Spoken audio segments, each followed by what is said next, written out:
नमस्कार दोस्तों, मैं आपके सामने फिर से एक बहुत ही सुंदर छोटी सी कहानी लेके हाजिर हूँ। उससे पहले मैं आप सभी से रिक्वेस्ट करूंगी कि प्लीज कहानी के आखिरी तक बने रहिएगा, क्योंकि इस कहानी को सुन के आपको बहुत कुछ सीखने मिलेगा। लेकिन उससे पहले आप सभी को विनती करती हूँ, प्लीज नए सब्सक्राइबर मेरे चैनल को सब्सक्राइब कर ले। जिन्होंने भी सब्सक्राइब मेरे चैनल को नहीं की है, और बेल नोटिफिकेशन को ऑन कर ले, ताकि मेरे सबसे पहले नोटिफिकेशन आप तक पहुंच जाए। तो चलिए कहानी में आगे बढ़ते हुए, कहानी का नाम है घुमक्कड़ अमीर।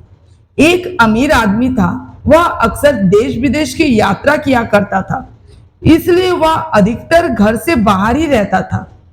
जब कभी वह घर लौटकर आता तो अक्सर आसपास के युवकों को एकत्र करता और उन्हें अपनी यात्रा की चित्र विचित्र अनुभवों के बारे में बताता।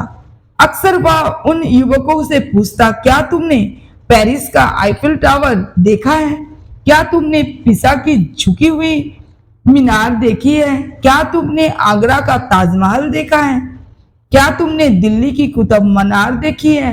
वे लोग उसकी बातें सुनकर अवाक रह जाते, दंग रह जाते। हर बार उस घुमक्कड़ अमीर के सवालों के जवाब में युवकों के मुंह से यही निकलता, नहीं। यह सुनकर अमीर कहता, तुम लोग घर छोड़कर बाहर कहीं गए ही नहीं, इसलिए तुम्हें जीवन का आनंद नहीं मिला। एक दिन युवकों ने उस अमीर आदमी से कहा, क्या आप अपने इस शहर के कबाड़ी की दुकान पर गए हैं? चलिए घुमा लाते हैं आपको। लड़के उसे लेकर कबाड़ी की दुकान पर पहुंचे। अमीर कबाड़ी की दुकान पर देखकर दंग रह गया। उसने देखा कि कबाड़ी की दुकान उसके घर की कीमती सामानों से भरी पड़ी है। उसने कहा, अरे मेरे घर की चीजें इस कबाड़ खाने में कैसे पहुंच गई?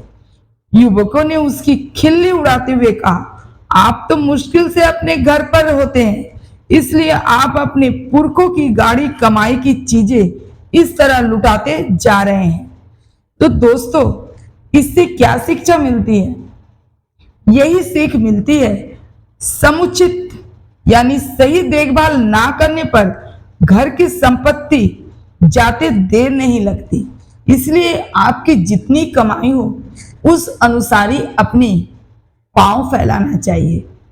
दिखावे की जिंदगी ज्यादा देर नहीं टिकती है, सही है ना? तो जाते जाते यही आप सबसे रिक्वेस्ट करूंगी कि प्लीज जो भी नए हैं मेरे चैनल को जरूर सब्सक्राइब कर लीजिएगा और बेल नोटिफिकेशन को ऑन करना नहीं भूलिएगा। फिर से एक कहानी के साथ हाजिर होंगी। तब तक के लिए आप सब अपना ख्याल रखिएगा। नमस्कार, जय माता दी।